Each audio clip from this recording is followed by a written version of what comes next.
Hi, and welcome to the SaVeg podcast. I'm Rose, also known as Cheap Lazy Vegan on YouTube. And I'm Daniel, one of your favorite guest stars on Cheap Lazy Vegan's YouTube channel. We're two friends who love to talk about the latest trending topics. So get comfortable and join us while we give our SaVeg take on just about everything. You are currently listening to the previous episode of this podcast, but if you would like to listen to this week's episode and get some exclusive content, go over to patreon.com/thesavagepodcast. Hello, everybody. It's Rose. And Daniel. And welcome back to the SaVeg podcast. Someone's in a grumpy mood this morning. Rose. This afternoon. This morning. This afternoon. No, I'm just like in some kind of... in a bad place. I'm not feeling the fantasy today. You're not feeling the fantasy? No, I'm not. It's some days you wake up and you feel the fantasy and you're like, yeah. I don't know. I feel like you used to feel the fantasy all the time and I know. You no longer feel the fantasy. You know what they say about like as you get older, you turn into a grumpy old man? I feel like that's happening and it's scaring me. Oh, God. I used to be such a positive person. You still are, Daniel. You still are. I don't know. I feel like it's slowly rapidly going away. It's okay. We take turns having, a week. Yeah. Or a day. Or a year. Today's your day. Yeah, today's my... Yeah. I'm taking a selfish. You're taking a selfish today. It's okay. But I do love a grumpy Daniel when we record a podcast. You do. So it's going to be great. Not just for podcast recording either, Rose. You just love it in general. Yeah, you're because I can just push your buttons and it's so funny. You're like, hungover Daniel's the best. Yeah, hungover Daniel is number one, yeah. And then grumpy Daniel is number two. I'll never forget. There was this video. I was going through my phone the other day and looking at these videos, and there's this video where I was so hungover, and I was at Rose's, lying on her couch, and you were filming me, and you were talking, and I was talking about how oh, you were getting old. I know exactly, and you were like, I don't want to be a 40-year-old man. Yeah, and then you're like, what's wrong with 40? And I was like, hi, 40-year-old man, how dare you? Let me tell that again because that didn't make sense. I know. I think you were complaining because it was about to be your birthday or something, was it? I can't remember. Anyway, you were like, oh my God, I'm so old. Yeah. He's like, and you were like, I don't want to be a 40-year-old man. I was like, you're not going to be a 40-year-old man. Yeah. And then you're like, oh, but I don't want to be. I'm going to be 40. And I was like, what's wrong with being 40? And you're like, nothing's wrong with being 40. Yeah. Hi, 40-year-old men. I know. Well, and then I was also talking about how all the men that are 40 years maybe that's what on the apps look like they're way older.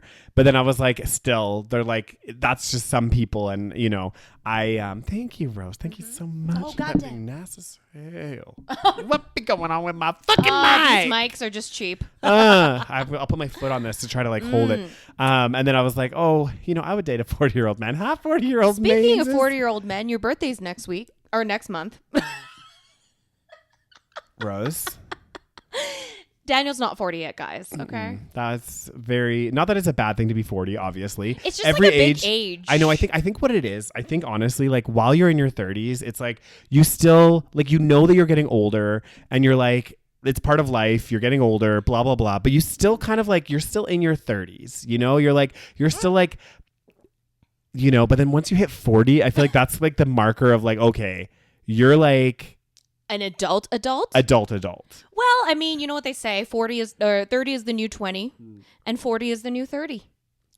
I mean, I like that idea.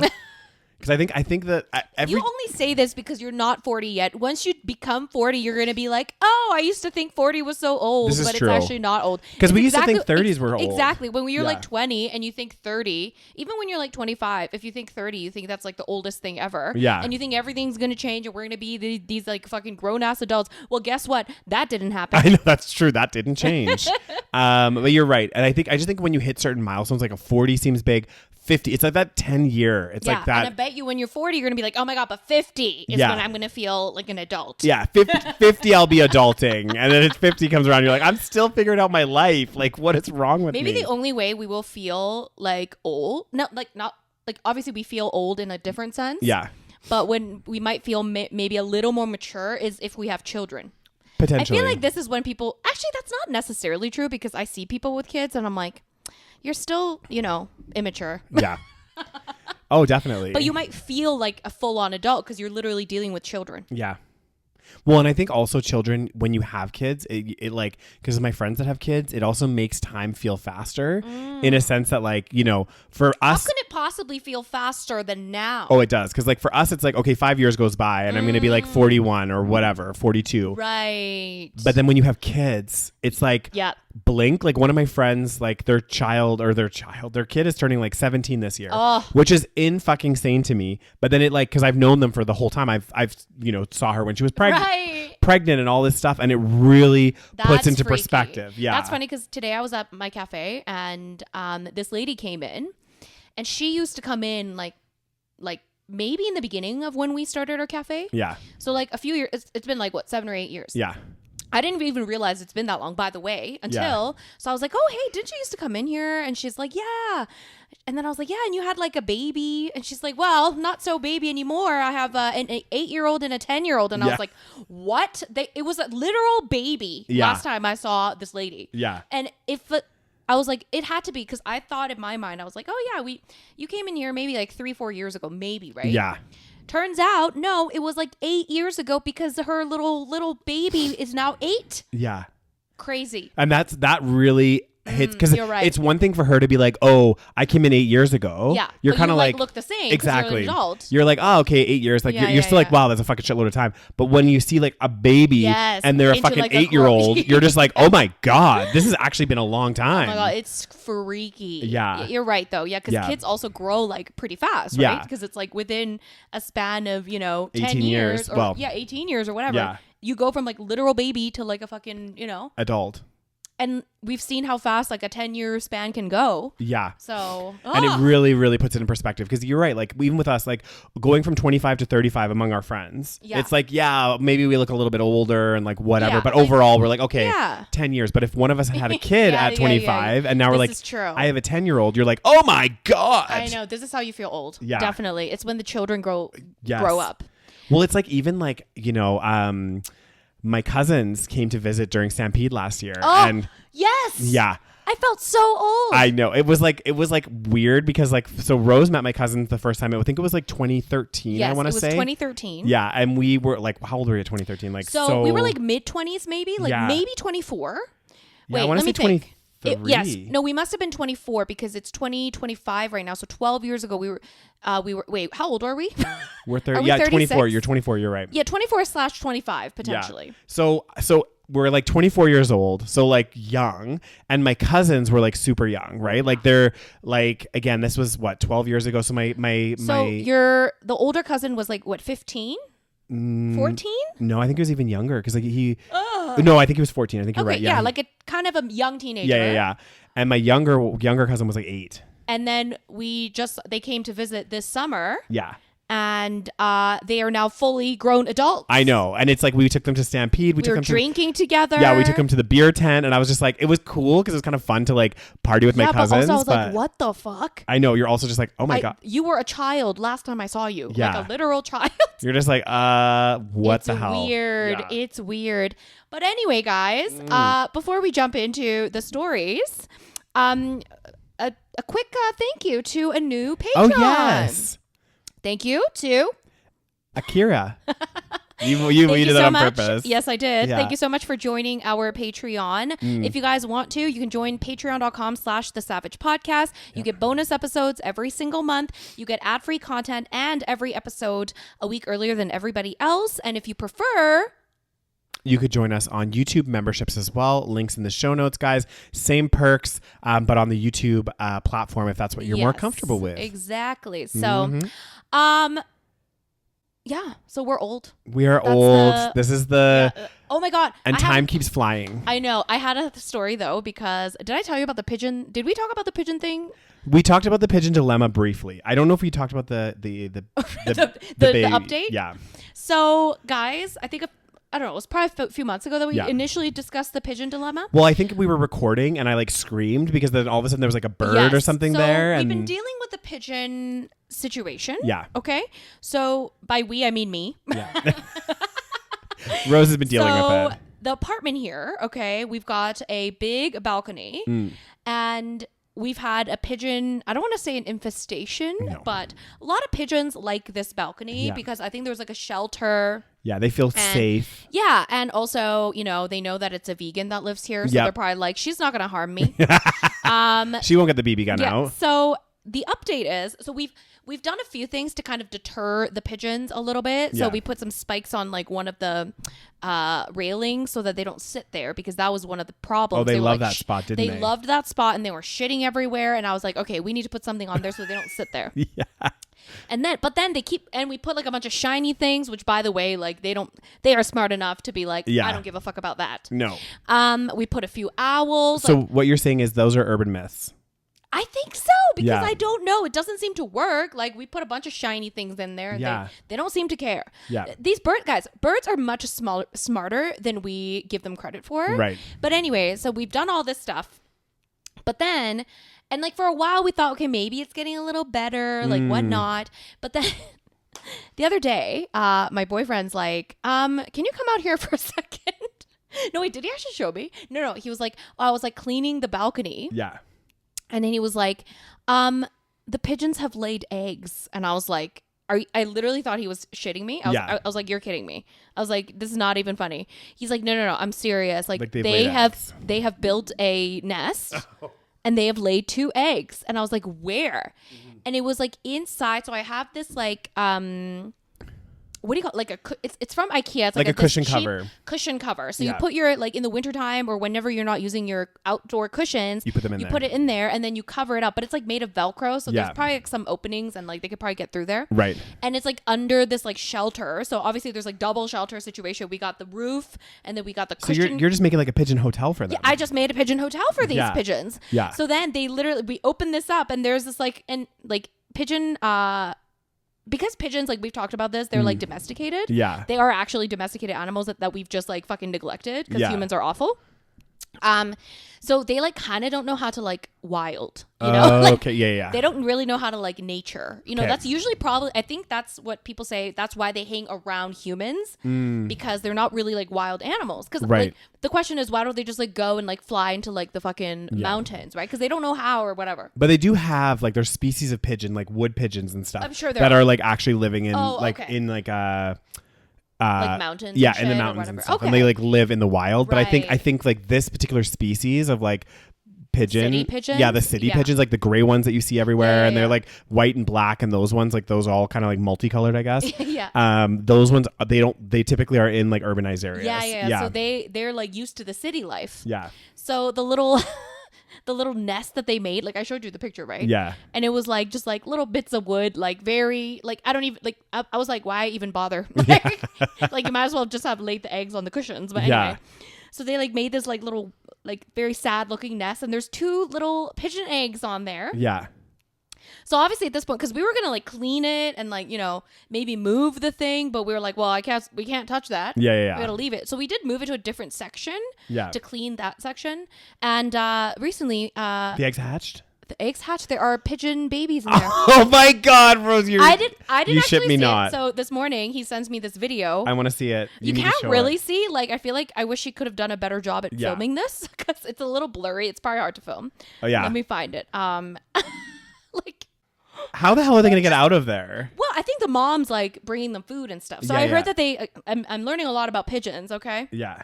So I heard that they like, after they're born, they kind of like chill at their nest for, I think like 4 to 5 weeks or something. Right. So that because they're probably like babies, right? They don't know how to fly yet. And then the mom like brings them food. Yeah. And then eventually they will like leave the nest. Okay. So like we're going to leave those pigeons there, let them do their thing. And once they leave the nest, and then we're just gonna have to throw away that entire cushion cover and the cushions. Did you see all the shit inside there? Yeah, so we're not even gonna deal with it. We're just gonna throw it away, which is kind of like it sucks because I think those cushions were a little bit expensive, but at the same time, like, do I want to be sitting there for like days trying to clean the pigeon shit? No. And also you can just imagine, like, just because they're in that contained area, like the babies, they're getting food, the waste has to go somewhere, they're gonna be shitting in there. I know, this is the thing, I'm like, they're shitting in the fucking thing, but you know, I guess they have to. Well, exactly. And I think in the wild though, typically like birds, they're just I do feel like, guys, and like correct me if I'm wrong here, but I just feel like birds in general, they're kind of stinky and gross. Like they often like, why are they gross, Daniel? Well, not gross. they just do like they just shit in their nests, and they're like, because they're like unlike a lot of other animals, you can't actually train. From what I heard is you can't train birds. Like you know how like with dogs and cats they can like use litter boxes and have places to go, and a lot of other animals have bladder control. Oh yes, I have heard that birds they just like. Yeah, because it just immediately comes out. Exactly, because for them, in reality, if you think about it, like typically they're like flying around and stuff. There's no need for them to like stop and to go to the bathroom. It's just like right, it just comes out. Exactly. So But I that think doesn't mean they're smelly and gross. well, they are. I feel like You they just smell. don't like birds. Why do they smell? I don't think they smell. I think they smell. You think they smell more than cows and pigs? Well, have you been to a farm? Yeah, I have been to a farm, Rose. Well, I think actually, just in general, animals generally smell, and humans fucking stink. Oh yeah, like if we were in the wild, we would stink. smell. So exactly. Like so. I'm watching. So guys, while I was like, because I've been really sick the last week and stuff, it's just been crazy. God, it has not been crazy. It's been crazy. Daniel's so dramatic about getting like a little flu. Well, it's because I honestly, it has literally been like 10 years or more that I've been sick for this long. First of all, you're not even like, are you actually sick? No, I'm better now. Right. I'm like definitely still congested and shit. So he was sick for like 3 days. Oh my God, it was more than 3 days. Had a meltdown. He's like, oh my God, I can't believe I'm still sick. I'm like, Daniel, it's been like 3 days. It was 4 at that point, Rose. Oh my God. Anyways, it was 4. Okay, so you were dying. Yeah. So sick, about to go to your deathbed. What happened? Oh yeah, now I've lost my train of thought because you just fucking dragged me through the mud, kicked me. You know what, Rose? After this podcast, I will go lay down on the floor and you can continue to kick me. Okay? Great. Sounds great.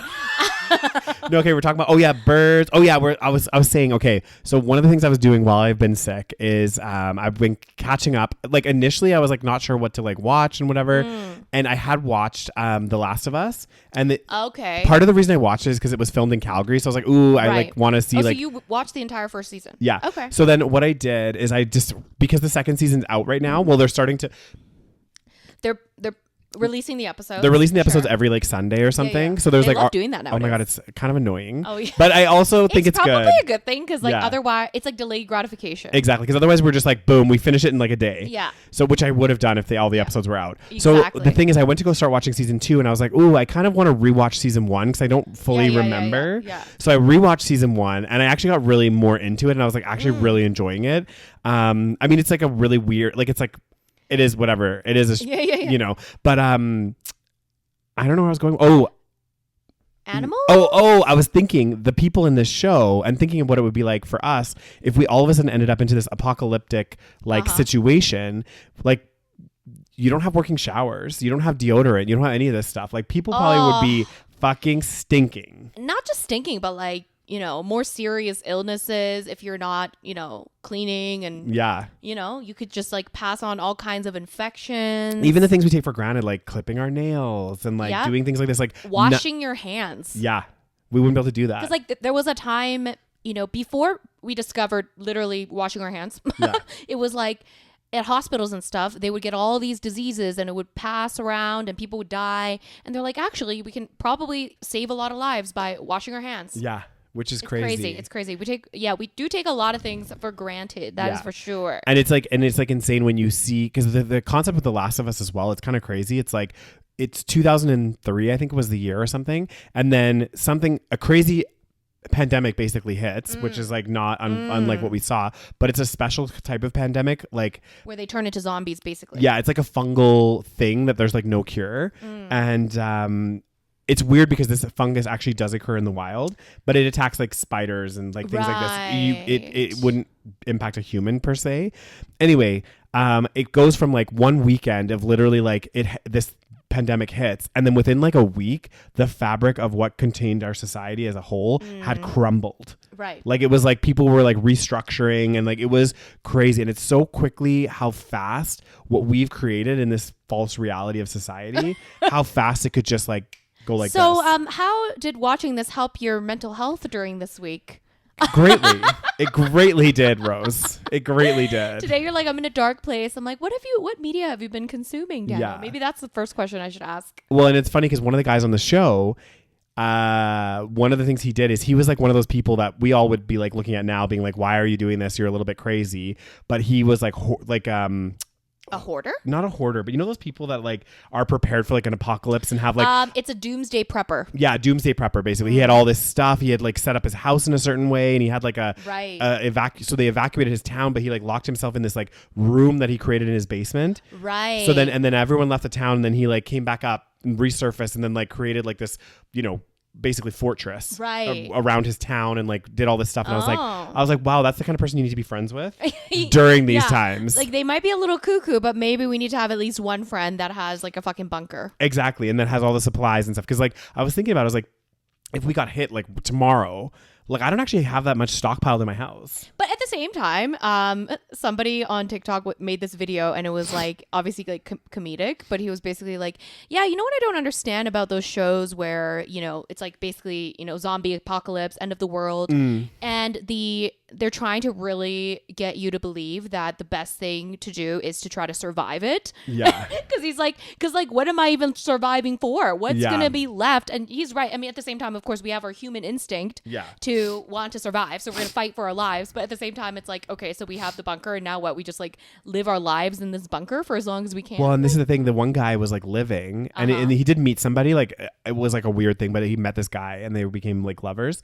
But they lived for 10 years by themselves, just the two of them. Yeah. Just basically surviving, like growing their vegetables and like not really like. But like, did they have? So they were outside. Yeah. Okay. They had like they basically had created a fence around this town. Okay. So they had the town to like walk around and stuff. That's okay. Yeah. Like in a room, no. Yeah.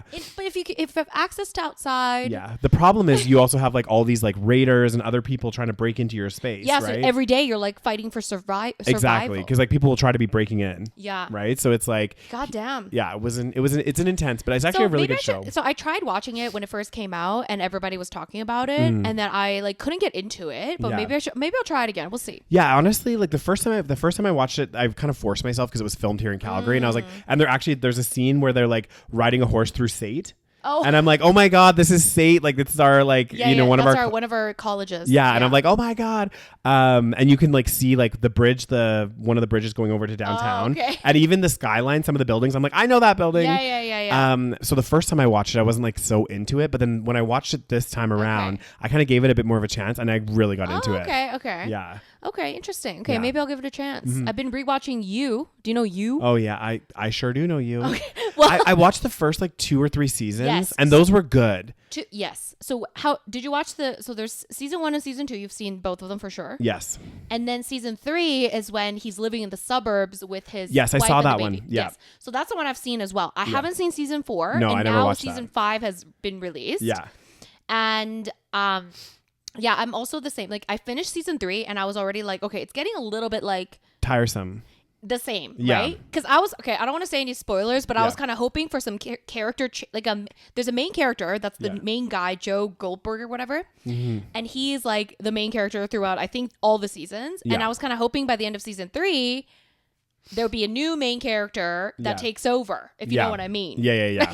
So, but then that didn't happen, and then I was kind of like, oh, okay, well, I guess we're doing this same saga again. Exactly. But I'm gonna try watching I'm gonna finish season 3 and then watch season 4. So have you watched season 1 and 2 already? Yes, I've definitely seen those. Like, did you rewatch them recently? No. So I've just restarted with season 3 because I couldn't remember if I'd seen season 3 or not. Right. Okay. So I'm rewatching season 3 and then I'll watch season 4. But then I might get tired of it. But we'll see. This is the problem with some of these shows. So like, I honestly think like I look at some of the shows like Walking Dead. So everyone was like talking about Walking Dead, blah blah blah blah blah. So I started watching it, and I was like, okay, this could be interesting.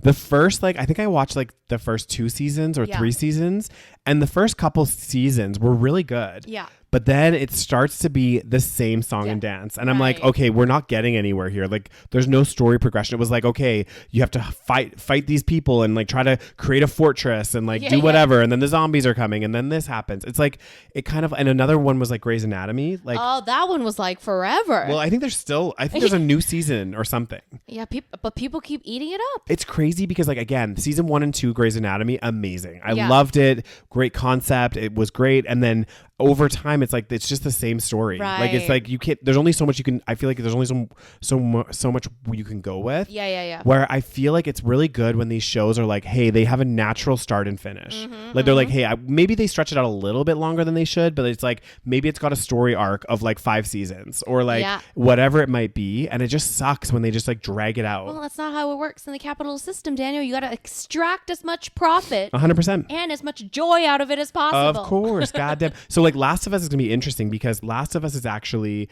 based on a video game. There's two video games. Right. The first season was the first video game, and apparently the second season is the second video game. So like it has to end after the second season, right?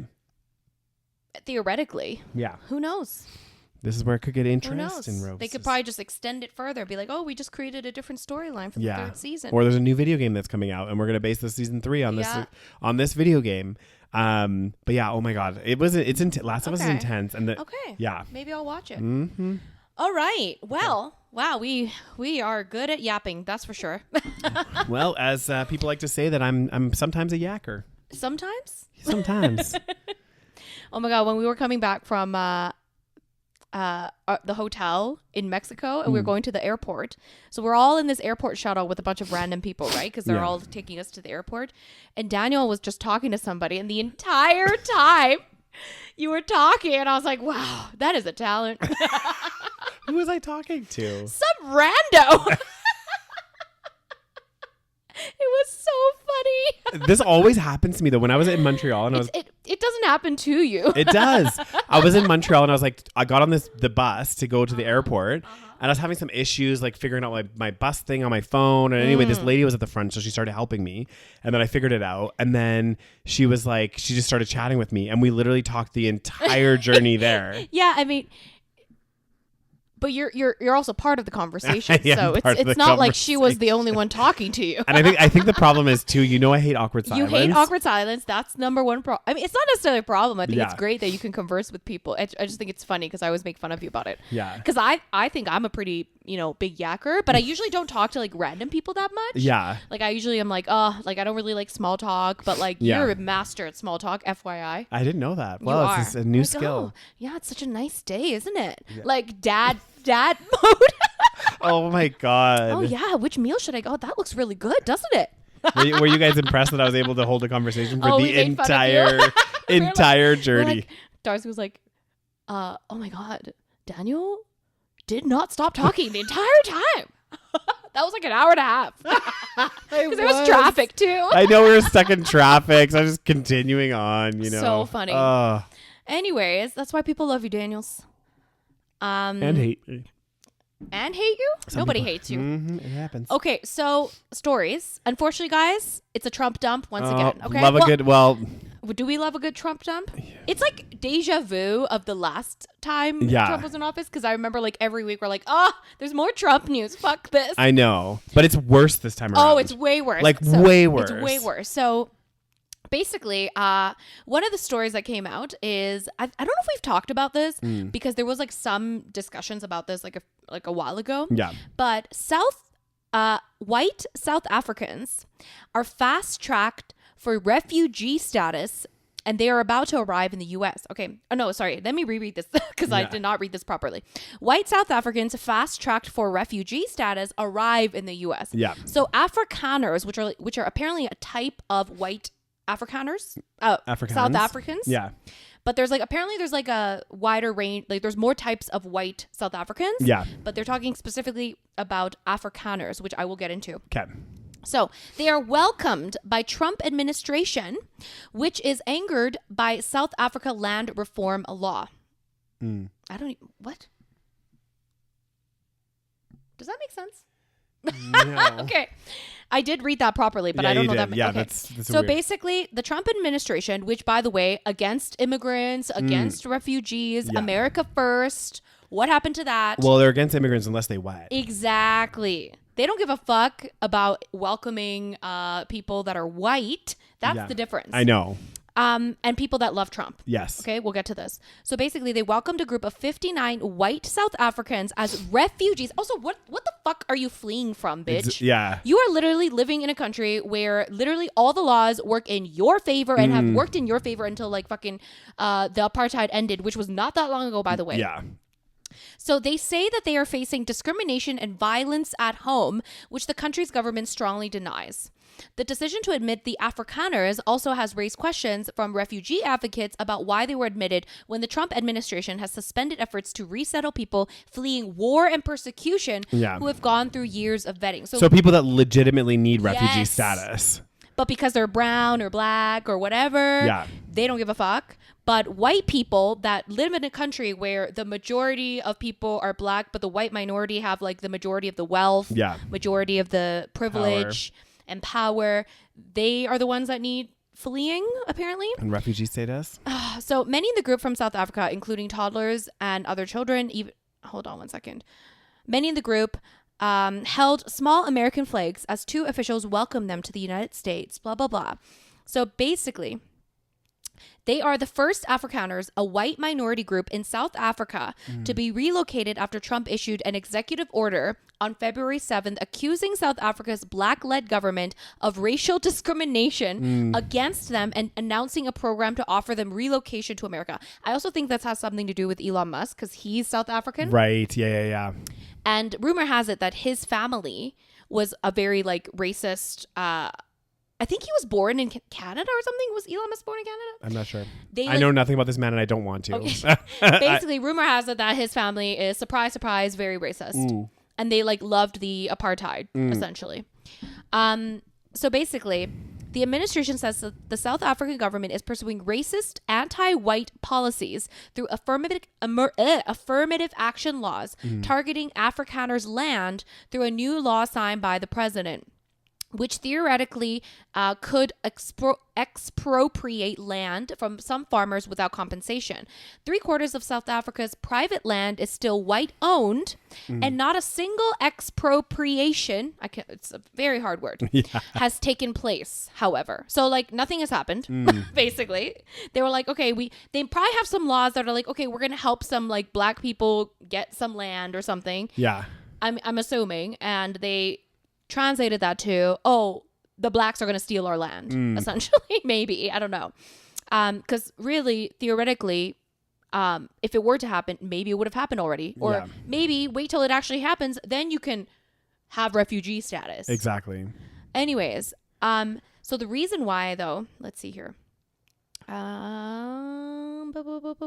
Okay, South African government said Afrikaners, who are the descendants of Dutch and French colonial settlers, very interesting, are amongst the most economically privileged in the country. Yeah. There are around 2.7 million Afrikaners, among the South Africa's population of 62 million, and they're the only one part of the country's white minority. They're only one part of the country's white minority. Yeah. But the Trump administration refugee program only offers relocation to Afrikaners who are largely seen as holding conservative and Christian values. Right. Okay. That may align with the politics of the Trump administration. So of course, it's not just white people. It's white people that love Trump. It's the right white people. Exactly. In more ways than one. Yes, it's the exactly. right and also right. Exactly. So this is why it's pretty comical because we've just like acknowledged that they are very privileged in South Africa. Yeah. It also says the average white household in South Africa owns 20 times the wealth of the average black household. That's crazy. So it's like, what are you fleeing What from? are you exactly? Are you fleeing from the violence that happened as a result of your apartheid for the last like however many years that you've treated black people extremely unfairly? So they obviously have no fucking wealth. They've not been able to accumulate wealth, and so they are in poverty. So then they're forced to do criminal activities in order to survive. Yeah. And now you're like, oh my God, those black people are trying to kill me. Yeah. Oh God. But Crazy yeah, as hell. apparently, I bet you this does have a lot to do with Elon though, because like Elon is. I do believe so. I think because like why it's a very specific group of people. Yeah. And it's like not that many people, to be honest. No. And literally, like, what danger are you in? Exactly. But apparently a bunch of them are there now. Well, Yeah, 59 but people. immigrants are not welcome. No, the ones that are actually needing to like leave their country because of war. Oh, they're not welcome. I don't understand these fucking rich ass South African white people just build a fence like everybody else, live in a little commune like everybody else in South Africa, live in a gated community. Yeah.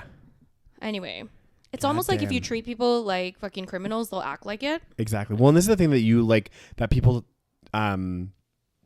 take for granted is what individuals will do in situations where they don't have a lot of economic prospects or things that can, you know, help quote unquote better their lives. Is they're gonna, like, 9 times out of 10 you're gonna result to a life of crime. Yeah, because like, you know, if you have no other choice.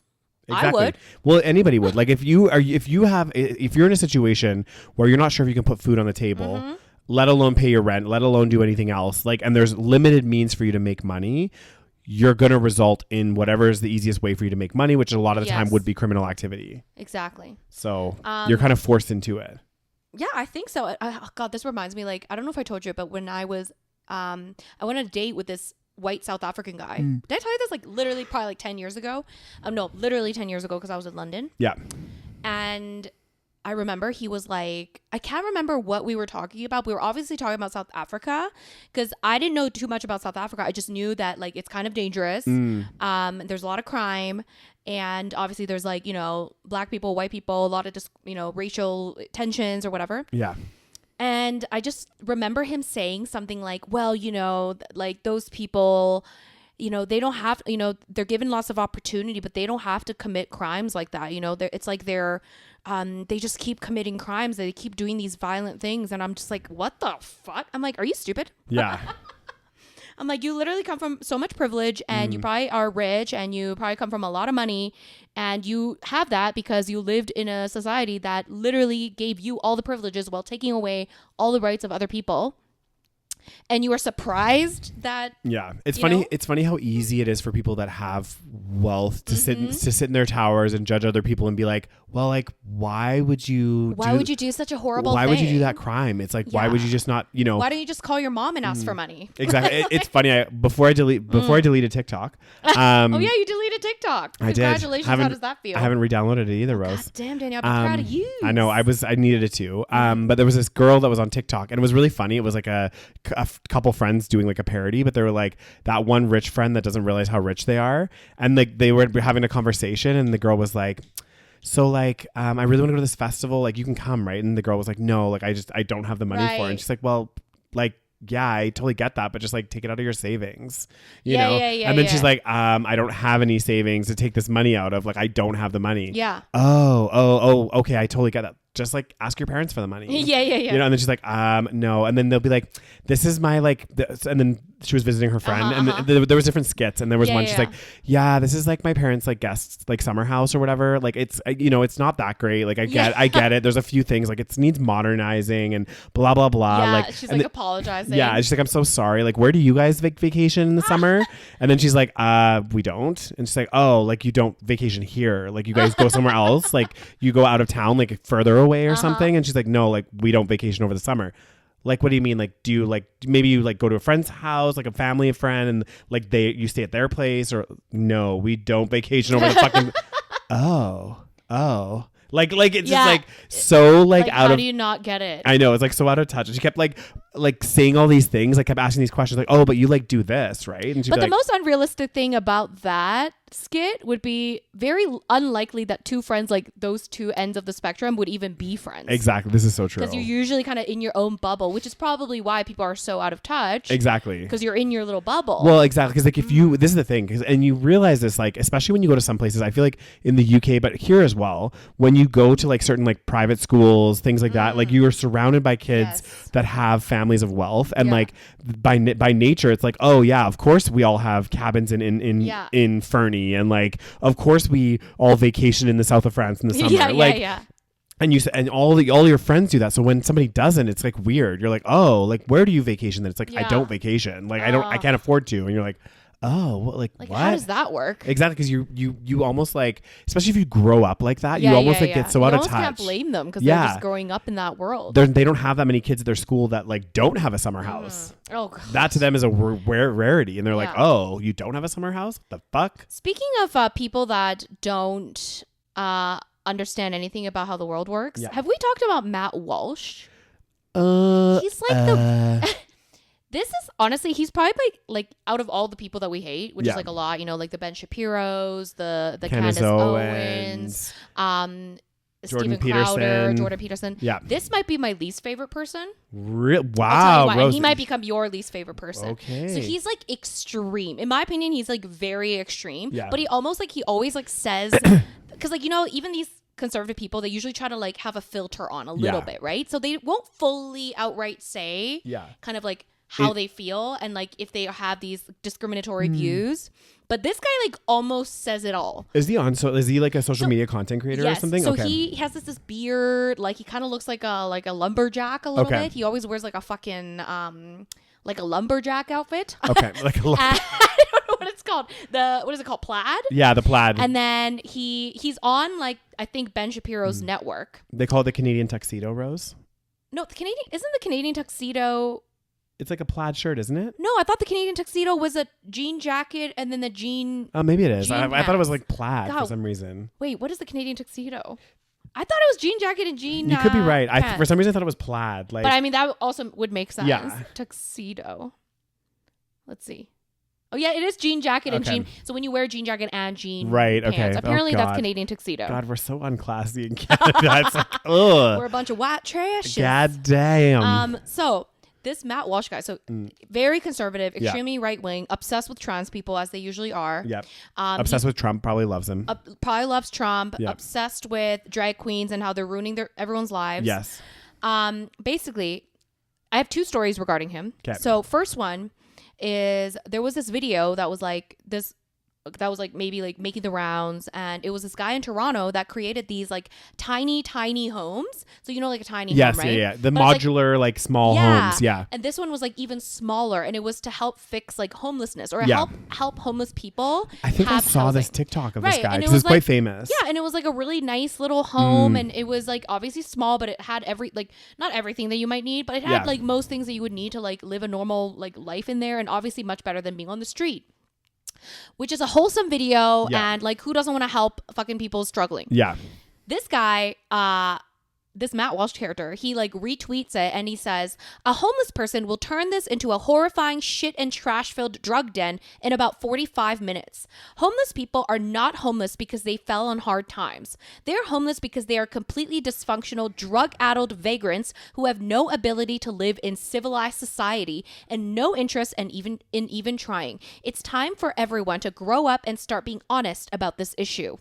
Oh my God, that's so fucked up. It's so fucked. And then someone said, what do you suggest we do with the homeless people to help them best? And then he goes, start enforcing the laws against vagrancy again. Send vagrants into prisons, asylums, or for those that aren't, who are not hopeless cases, rehab centers, which I'm kind of surprised he even suggested that. Because like, I'm sorry, would you fund the programs? Would you be happy if taxpayer dollars went to those rehab programs? No. Of course not. Setting up a campsite on the sidewalk should just not be an option in a civilized society. I agree, but your take is completely wrong. It's like the opposite of what, anyway. Our first priority should not be helping the homeless, but rather helping all the law-abiding citizens and families who should not be forced to live in an open-air drug den. Helping the homeless is a secondary priority, and first of all, helping the homeless is gonna be helping everyone else by not living in that, living amongst that. Yeah. Anyway, and you help them by not tolerating their dysfunction. So what? You just tell them like, stop it? Like, get off the drugs. Yeah. I understand all of this sounds shocking to people who are not used to hearing anyone in the public say what we all know to be true about this issue. No, it's not true. Yeah. Because he says they're homeless because they're not homeless because they fell on hard times. No, that's literally why they're homeless. Exactly. And also, like, again, homelessness, as we all know, it's an extremely complex issue. And like, I'm sorry, but like, you know, and I'm not saying that everybody that goes through this situation ends up homeless, but it can increase the chances. It's like, let's say you come from a broken home, you suffer from some type of trauma that happens at a young age. You have a bunch of these like factors that like will increase your chances, obviously. And it's like, don't talk to me and say that like they're just choosing to be on the street. Because like ultimately, if you think about it, like think about every single person in the world. Nobody in their right mind, nobody would choose to live on the streets. That is not a choice that anybody wants to make. So to sit there and say, oh, they want to live on the streets, they want to do it. Drugs. Nobody wants to. They say that because there are people that like, yeah, maybe they would choose to stay on the street, but we also don't know the reasoning, right? Exactly. It's like, okay, they're obviously now addicted to the drugs. Yeah. And drug addiction is a real thing. Yeah. And so they don't really see much hope in, you know, anywhere else. So they're like, well, might as well stay on the street. Well, and the sad thing is, as the world becomes a more hopeless place in terms of like, you know, the cost of living crisis, everything that we're going through, more people might choose to exit society because of all these other factors, right? They might say, you know what, you know, I graduated from school. I, you know, got a degree. I got a good job. Yeah. I have a huge student loan now, though I can't barely pay my rent. Yeah. What is the point of it? Like, I just want to say goodbye. You mean like end? Not like end, but like just be like, I don't want to live on the street. Yeah, I don't want to participate. Maybe not exactly live on the street, but like disconnect from society as we know it, you know? And the thing is, like, it's literally because usually it's almost always economical because literally just look at the data, look at the actual evidence. It's like after COVID, why did suddenly a lot of people increase in homelessness? Why is it all of a sudden an increase in these like delinquent vagrants in society?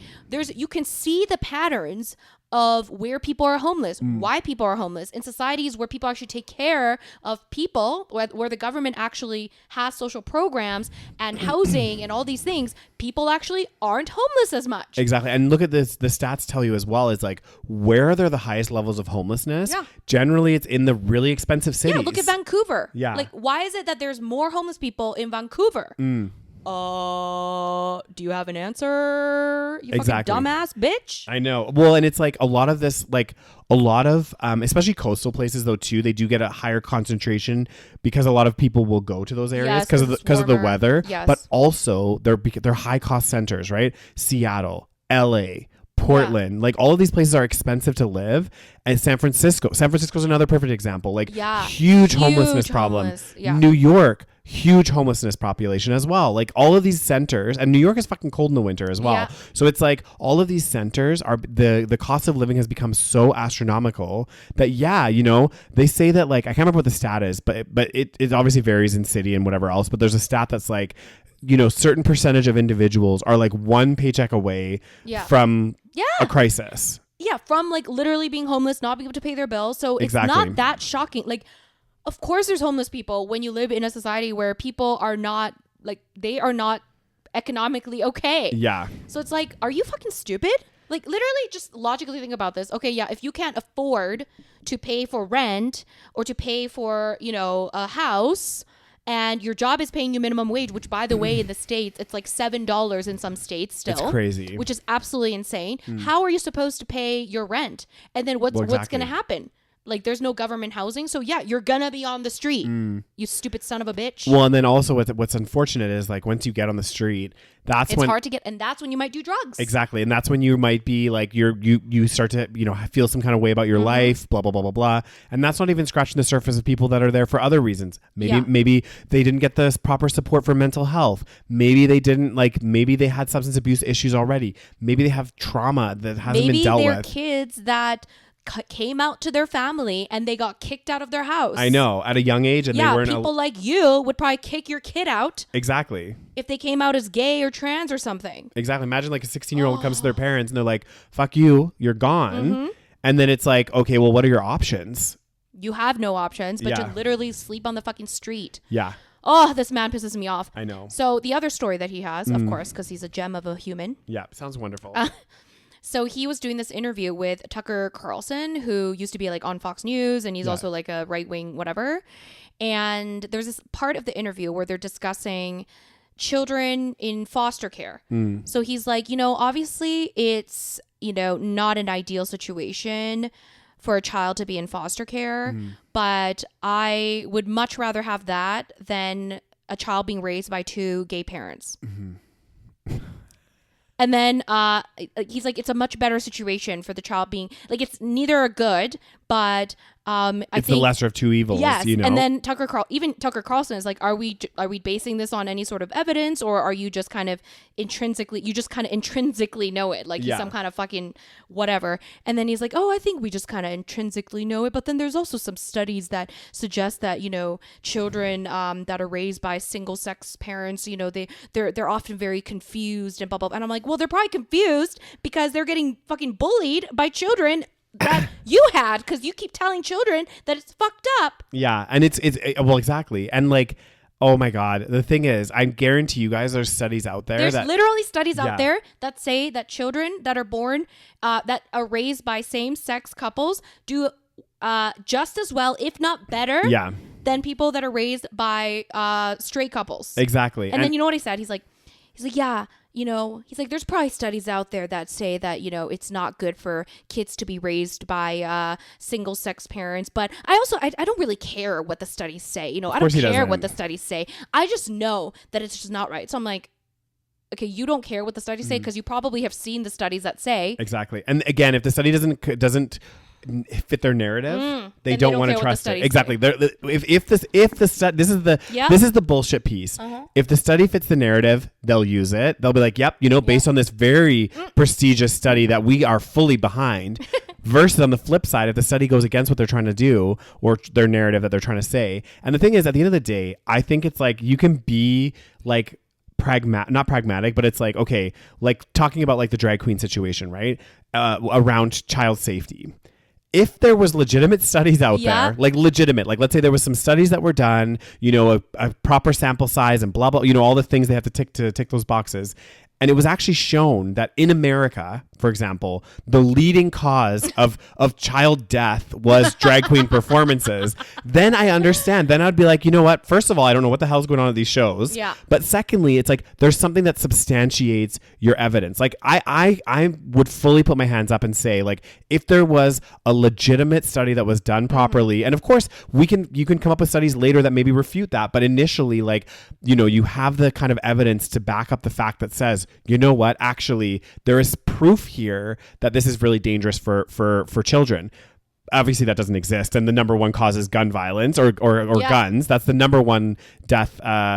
Which I'm sure he's a big proponent exactly of. And it goes with this as well. If you look at studies that have probably been done, and I'm guaranteed there's some around, you know, same-sex parents, and I don't know what the study would be, but like if their kid is well adjusted, or maybe the percentage of kids that go to university that have same-sex parents, you know, all of these studies that are done would show, like, again, that it's probably similar to a heterosexual couple, maybe a little bit better, who knows. But I guarantee you, if you took kids that were in the foster system, which notoriously, unfortunately, is like, I know there's some great foster parents out there. I'm not painting the brush, but if you look at a statistics way of looking at things, there are some problems in the foster care system. And there's often, you hear about kids that come out of it later that talking as adults that were like, there was some fucked up shit that happened to me when I was in foster care. That's why I moved around to all these foster homes. And a lot of these parents were only fostering to get the paycheck for the kids and like all this other crazy shit. So like, when you are faced with those facts and those figures, for you to refute that because it doesn't align with your narrative, like, I feel like that's the definition of like psychopath. Because like, it's like, it's literally like, if I, for example, believed in something so strongly, but then it came out, you know, like, let's say I thought that, like, I don't know, let's say I always thought walking upstairs was good for you. Okay. And I think it probably is. But then this study comes out that's like, actually, it's detrimental to our health. It impacts our knees. It blah, blah, blah, blah, blah. I would get on board with that, even though I was like, okay, that actually makes sense. Like this study that was done, blah, blah, blah. But like to be like, nope, that doesn't. But that's because he just thinks gay people are gross. Exactly. So he's just a bigot. Yeah. He has his own bias. Because it's like, he literally just said, I don't care what the studies say. I just think it's wrong. Yeah. So you're just putting in your religious craziness. Exactly. Into, even though literally studies suggest that people literally in the foster care system are much worse off than someone being in like a loving home with 2 parents. Yeah. Like that is, every study will show you that. Yeah. No matter how, the thing is like, yes, you're right. I'm sure there's wonderful foster parents out there, but no matter what, it's like, it's not good for children. Even if you have like, great foster parents, I don't feel like it's good for children to be moving from foster care to foster care or not actually having a home where they're like, these are my parents. This is my home. Yeah. Like that would fuck you up no matter what. It becomes a very unstable life. Exactly. Because like, you're just like, nobody wants me. Everybody, you know, so there's like a lot of issues. It creates deep-seated psychological problems. So it's like for you to say, and these are the same people that say that they care so much about the children. It's always about the children until we talk about, okay, so would you rather have the children be happy in a loving family that are, but there's 2 dads or 2 moms? Or would you rather the child be in foster care, which has shown that they would most likely have all kinds of fucking issues, much likely to commit suicide, get into drugs, all this stuff, the vagrancy, all these delinquents. No, I'd rather have them be in the system because I think, you know, 2 men raising disgusting. Kids are gross. Yeah. Like, it's so crazy. You stop with the whole I care about children narrative. Yeah. Stop with it because it's such a lie that you care about children. Well, it's exactly like, you know, talking about the drag queen situation as well, about how, you know, there's this whole, like the conservatives, the Republicans or whatever, they fucking love this drag queen performance thing. I don't get it. I don't understand. There's probably like 2 in like a big city. I know. I'm like, you know what? There's not that many fucking drag brunches and drag readings. Like, it's not like it's not like a big thing. I know it's crazy to me. But the craziest thing is you can put in front of those people literal, like, because obviously all of these things are tracked, like in the US, like the cause of death and things like that. Sure. Obviously there's some that are unknown or whatever, but like you can actually sit down and go, in 2024, how many kids died of each of these different causes? Car accidents, you know, abuse, like a murder, gun violence, all this stuff. And you can see what the leading causes are.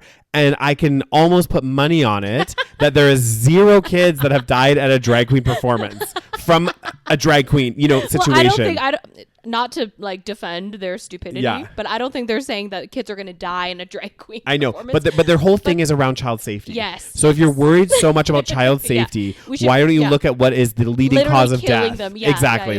Versus one thing that you are afraid is altering their mind. What do you think guns are doing? They just don't want a society full of a bunch of men dressed in drag. That's I know. what it is. They think that the drag queens are going to just drag their kids along. I know. And it's so funny because I guarantee you, no fun. The funny thing is, like a lot of those fucking Republicans are like closet cases themselves, which makes it even worse. I feel like we should just go through all of their like internet history, and I can almost like, I feel like half of them would have just gay porn on it. Oh, 100%. It's like when there was that article that was talking about, and I don't know if it was like a fake article or it was like someone doing it for shits and giggles, but they were saying about how in this one thing that was like a big Republican conference or whatever, and the Grindr app like crashed and nobody could use it because there was too many people. The system got overloaded with all these guys trying to get on Grindr. God. And I was like, I don't know if there was any truth, but it did make me chuckle because I was like, that is something I would expect that to happen. I would believe that. Yeah, I would believe it too. Yeah, because it is a big thing, especially people that are like super anti-gay. You're just like, what are you trying to hide? Exactly. This is the way I always look at it. I'm like, if I ever meet somebody that's like super homophobic, there's like a couple reasons. Like number one is maybe they've never met a gay person, and the people that are like that haven't met gay people or haven't been surrounded, they're generally not like aggressively homophobic. Yes. They're more like they'll say stuff that they don't realize. They're just like more unaware. Yeah. And it's less, and they're actually quite nice. Like they're just figuring it out, and they're like, there's a lot more. But then you have the other people that are like blatantly like so aggressive about it. And I'm like, ultimately at the end of the day, like, why do you care? Exactly. Like who I sleep with in my bedroom is literally none of your business. Like, I mean, like I just don't get why. And if anything, it's like, you know, if you're a heterosexual man or whatever you are, it's like in some ways you should kind of be thankful that like people are gay and like whatever, because then there's less competition for the women. Like it's just like, again, it's like we're not competing for the same things here. We're not in the same like vicinity. Like why the fuck does it matter? And it's like, I honestly, like so many times that people are like that, it is because deep down, they hate themselves. Yes. And they actually hate themselves because they're actually liking men or have some kind of curiosity around it. Yep.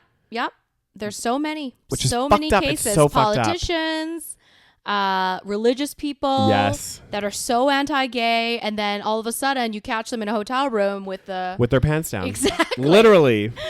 Anyway, God, this has already been an hour. Fucking God hey, damn, we'd be yapping on and on. Damn, Rose, you just be yakking away. can't get a word in edgewise. So that's the lovely Matt Walsh, and like, do you see why he's like my least favorite among them? He's definitely up there. Roses. I think he's definitely like, like if there was a psychopath spectrum meter. Yeah, he's pretty high on that meter. Yeah. I mean, other stories. Trump is getting bribed from Qatar, got like a fucking $400 billion or some kind of plane just gifted to him, and apparently that's perfectly fine. What the fuck? And probably getting a lot of money from other governments. Yeah. Just like because apparently the president of the United States, you're allowed to receive bribes, so that's fun news. Which is crazy because it's like even at my work, I mean, when you work at companies and stuff, you can't even take like a $50 gift. This is what I mean. It's so fucked up. It's so fucked. I'm like, why are you not impeaching this man? I'm like, literally, he's like taking these giant bribes, and it's like, and he did this like press conference where he's like, well, like we needed a plane. It was such a nice gift, and they gave us this gift, and what do you want me to do? Pay for it? Why would I pay for it when they're giving me a nice gift? Because it's a bribe, motherfucker. Exactly. And it's illegal. It's called corruption, motherfucker. Exactly. Oh my God. It's so crazy. How he's still president, I just don't understand. It's unbelievable. And it hasn't even been 6 months. I know. And you know what's crazy though? I keep hearing all these things about how like this, I don't know if it's the senators in the US, but like there's other government officials that are like, what the fuck is going on? Yes. And they're trying to like band together or do some kind of like legal process. I think there is some movement happening because it's like, I hope so. It's like the craziest stuff is happening. And then also it's just like, it's not just like his policies, it's the lies.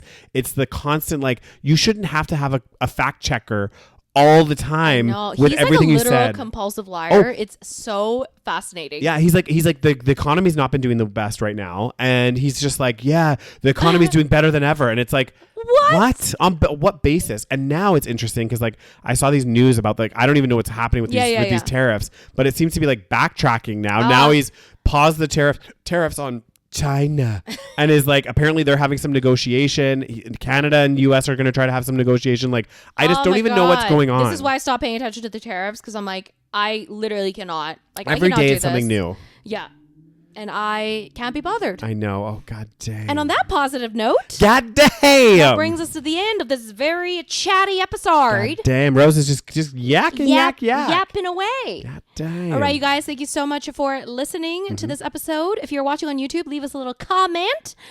Thumbs up this video. Of course, subscribe to our channel and click that join button if you want to join and become a member of our podcast. Yeah. What else, Daniels? And also, if you want to join and become a member on YouTube, you get certain perks such as exclusive episode every single month, ad-free content, episodes a week before everybody else. We also have the same perks on Patreon. If you prefer that platform, you can go on to patreon.com/the SaVeg podcast and get access to that exclusive content. Thank you so much for sorry. I didn't let you finish talking. It's fine. I'm used to it. We just talk above each other. That's what we always do. Anyway, guys, thank you so much for listening, and we'll talk to you guys next week. Bye.